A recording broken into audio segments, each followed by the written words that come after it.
오, 쌍화차인가? 아, 오늘따라 차의 맛과 향이 진해서 좋구만. 어, 이번에도 노른자는 한가운데 잘 띄어놨군 그래? 매캐한 냄새가 나는 공기, 온갖 방향에서 들려오는 절비와 빽빽하게 차오른 연기, 피와 잡철, 칼날과 총탄 사이에는 항상 그 냄새와 연기가 있었고, 그때는 그 연기를 보고 사람 냄새가 난다 그렇게 부르곤 했다. 야, 왔구만. 왔어? 아, 뜨거우니까 잡지 마시고 제가 내려놓을게요. 아이고, 그렇게 신경 안 써도 된다니까. 시간이 많이 흘러 이제 나는 사무소의 대표가 되어 제자들을 키우고 있다. 그 시절의 내가 지금의 나를 바라보면 무슨 생각이 들까? 상상은 할 수 있을까? 에어컨 바람이 나오는 이 평온한 공간에서 제자가 정성껏 타준 쌍화차나 건네받는 삶을. 맞습니다, 싱클레어. 가끔은 본인이 스스로의 마시게 두고 좀 더 해결사다운 일을 할 필요가 있지 않을까요? 그날그날 대표의 기분에 맞춰 고명을 달리 올려줄 정도로 신경을 기울일 일은 아닐 테니까요. 그래도 제가 잘하는 거니까요. 궁시렁거리면서 하찮은 이야기나 늘어놓는 제자들의 너털 웃음이나 흩어오는 삶을.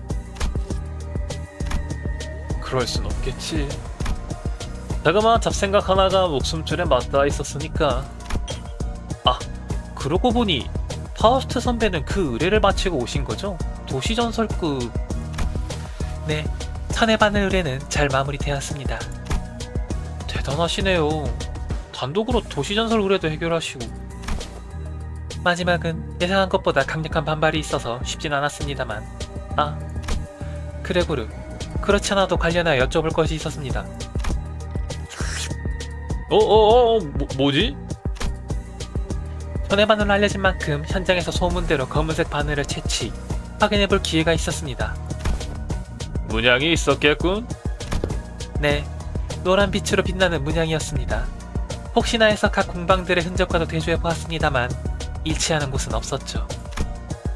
요 근래 스티그마를 따라하겠다고 전투 흔적에 문양을 넣는 녀석들이 많아졌단 말이지. 혹시나 돈벌이에 미쳐서 그런 놈들한테까지 스폰싱 하나 싶었는데 그 걱정을 한시름 덜었어. 예전보단 낫다곤 해도 여전히 도시는 온갖 온정이라는 것이 차갑게 식은 공간이다. 언제는 있었던가 싶은 생각도 들긴 하지만 날이 갈수록 이전에 생각도 해보지도 못한 기상천외한 사건들로 놀라고 나니 분명 그 온정이라는 건 차가워지는 방향으로 움직이고 있지 않았을까. 하지만 아슬아슬하게 넘지 않아야 할 선에 도달하진 않은 것 같아 한편으로는 다행이라는 생각이 들기도 한다. 내가 모르는 어떤 공간에선 이미 넘었을지도 모르긴 하지만 뭐 지금은 이 친구들과 지내는 공간만 신경 쓰고 싶기도 하다. 스폰싱이요? 공방에서 그런 것도 하나요? 몰랐나요? 그레고르 대표가 그 스폰싱의 가장 유명한 예시였는데 어떻게? 네? 싱클레어 군한테 뭐라 할 거 없어. 내가 딱히 옛날 얘기하는 걸 좋아하는 것도 아니고. 틈만 나면 나 때는 으로 출발하는 이야기들도 옛날 이야기의 일종이라고 생각합니다만. 그러면 이참에 말씀해 주시면 안 될까요? 대표님이 대단하신 분인 건 알고 있었지만 정확히 어떤 일을 하셨는지는 모르니까요. 그래? 어쩌면 그 시절에 있었던 일을 흘리듯 말하는 게 나을지도 모르지. 이젠 시간이 많이 지났으니까. 해결사회를 시작할 때부터 스티그마 공방 무기를 썼어. 적어도 그 며칠 공방들을 둘러보며 본 것 중에 제일 좋은 무기였냐면 그건 또 아니지만. 그럼에도 고른 이유가 있으신 건가요? 내 주머니 사정이라는 것과 별개로 이름 날리는 공방이라는 건 사람을 가려받아. 이제 막 해결사 일을 시작한 구급 애송이한테 선뜻 좋은 장비를 내놓진 않는단 거지. 다행히 스티그마 공방은 당시엔 그렇게 유명한 공방은 아니었어. 아는 사람 정도만 알고 있는 느낌이 강했고 나도 충분히 급 높은 무기를 살 수 있었지. 아무튼 우연찮게 생긴 인연이지만 서로에게 나쁠 건 없었어. 내가 실적을 쌓을수록 스티그마 공방의 무기는 유명해졌고 그에 대한 보답으로 스티그마 공방은 내 무기를 매번 맞춤으로 개량해줬으니. 아, 그래서 저희가 쓰는 무기가 그래. 내가 힘쓴 덕에 싱클레어군 같은 햇병아리도 괜찮은 스티그마 공방제 무기를 쓸 수 있는 거지. 그 자기 자랑은 질리는 쉬는 법이 없군요. 틀린 말은 아니지만요. 뭐 아무튼 덕분에 연기 전쟁에서 도움 많이 받았지.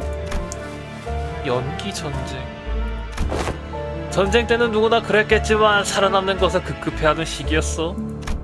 살아남으려면 전쟁터에 얼씬도 하지 않는 게 제일이었겠지만 뭐 둥지 출신 해결사였던 난 그럴 수 없는 입장이었고, 당시에는 전장에 따라서 협회 직속 해결사들도 부서진 무기나 해진 옷을 미처 바꾸지 못한 채로 싸우는 경우가 비일비재했지.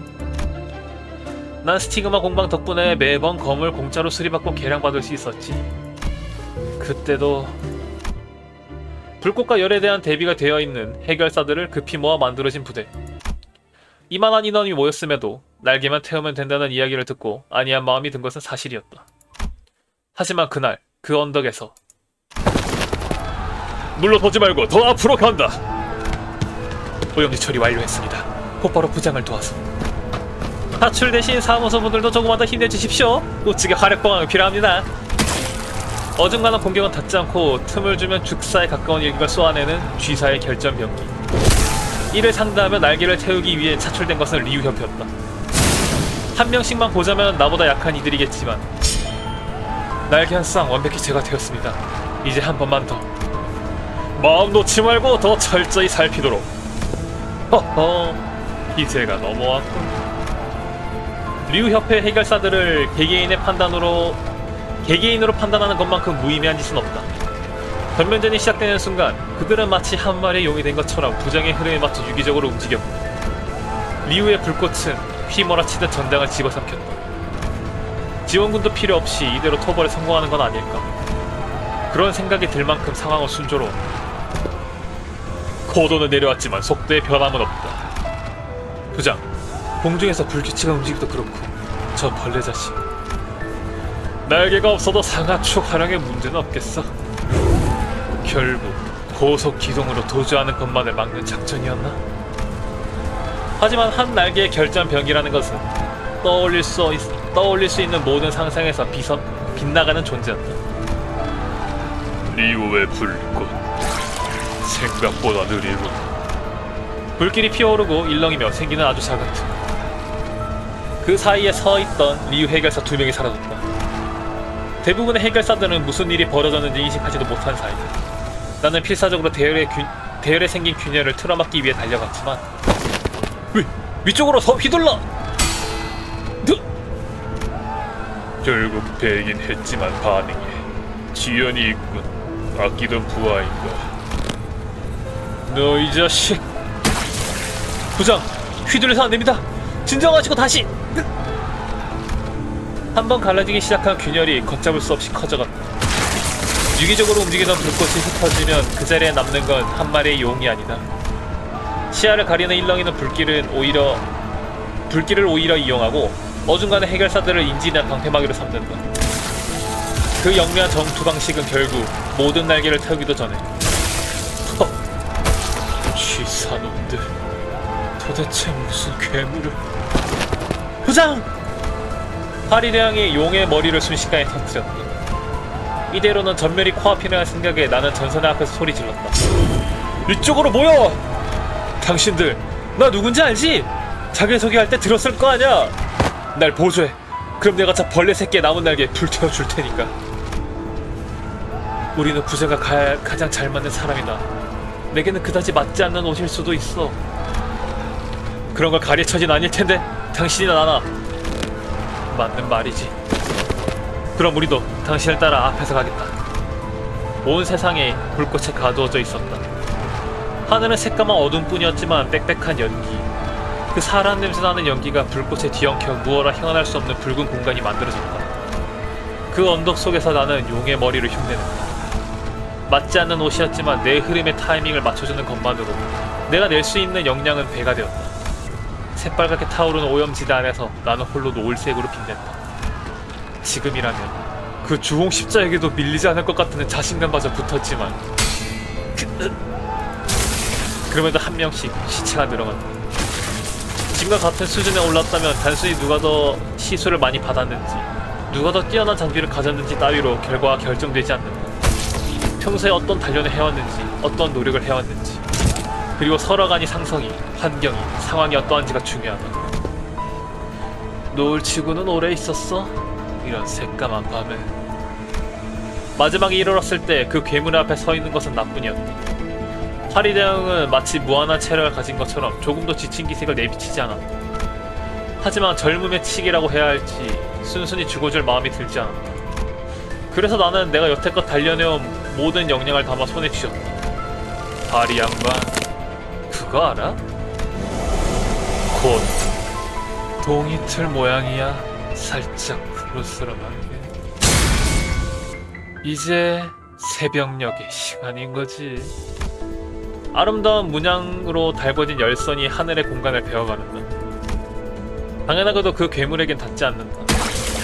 가볍게 피한 파리대왕은 곧바로 부시객을 쏘아냈고 검을 든 내 팔을 갉아먹듯이 녹아내린다. 해 뜨기 전이 가장 어둡다던데 지금은 굉장히 밝군. 안 그렇나? 어깨 쭉지부터 골반까지 신체가 부식되며 갉아먹혀진다. 하지만 그와 동시에 내 검으로, 나의 수건으로 베어진 공간이 녹아내린다. 창벽의 끝자락에 걸쳐있던 날개가 녹아내리고 베어지며 새벽의 끝을 알린다. 이건 의외로군. 하지만 이제 어쩔 셈인가. 더 싸울 여력은 없어 보인다만. 예상이란 좀 다르긴 한데 그래도 해가 떴다고 와줬네. 당신 목을 떨굴 지원군이. 약해 빠진 너. 그 격렬한 전투 끝에서 도저할 수단을 잃었을 뿐 지치지도 불규칙한 움직임도 잃지 않은 강대한 적을 상대로 지원군으로 온 사람은 단 한 명. 이 스토리가 연결이 되네. 그 사실에 불신과 허탈함이 느껴지는 사실이었지만, 야, 너 나 누군지 몰라? 아릿한 씨가 타는 연기와 함께 나타난 그 사람을 모르는 이는 이 전선에 없었다. 어쩌면 특색에 오를지도 모르겠다는 평을 듣던 1급 해결사, 언더보스의 오른팔로서 조직의 인정을 받는 자. 그런 화려한 이력을 가진 이들이 덧없이 죽어가던 절투에서 당당히 승리만을 가져오던 또 다른 형태의 괴물. 알고 있지? 본 적도 있고. 그자에게 모든 것을 맡기고 돌아간 후방에서 치료를 마친 뒤 나는 사람들의 환영 속에 그날의 전투 영상을 볼 수 있었다. 수십 배 느린 속도로 재생된 영상에서 파리대왕은 자신이 죽었다는 사실을 인지하지도 못한 채 목이 떨어졌다. 듣기로는 죽음을 인지하지 못한 파리대왕은 구더기 왕자를 남기지 못한다고 했다. 애써 한 밑작업 몇 가지가 의미를 잃은 건 아쉬운 일이었지만 파리대왕의 등에 남겨진 스티그마의 문양과 치료받고 살아난 리우협회 해결사들 덕에 나는 그 작전의 또 다른 공훈자로 명성을 얻을 수 있었다. 고르? 그래 고르? 미안. 옛날 생각을 하다 보니 감성에 잠겼나? 아무튼 그때 태워놓은 날개 2장 덕분에 스티그마 공방의 최고 광고 효과를 누렸다지. 그 덕에 내가 일선에서 물러난 지금까지도 우리 사무소에 무기를 후원해주고 있는 거고 그때 연희당은 리우협회의 산하사무소가 될 수 있었던 거지. 와, 역시 대단하시네요 스승님. 대단은 그때 녹은 몸도 제대로 복구가 안 돼서 이렇게 한물간 몸이 되었는데 괜찮은 순도의 K사 앰플이긴 했지만 부시기에게 당한 신체는 완벽한 복구가 힘들었을 테죠. 힘력이 제대로 복구되지 못했을 겁니다. 그랬겠지. 뭐 그때는 지금보다도 앰플이 귀한되긴 했어도 꽤 큰 공훈을 세운 덕에 받을 수 있었지. 덕분에 그나마 이 모양까지 돌아온 거야. 근데 그렇게까지 대단하신 분이 요 근래 그런 분에 대한 소문은 들어본 적이 없네요.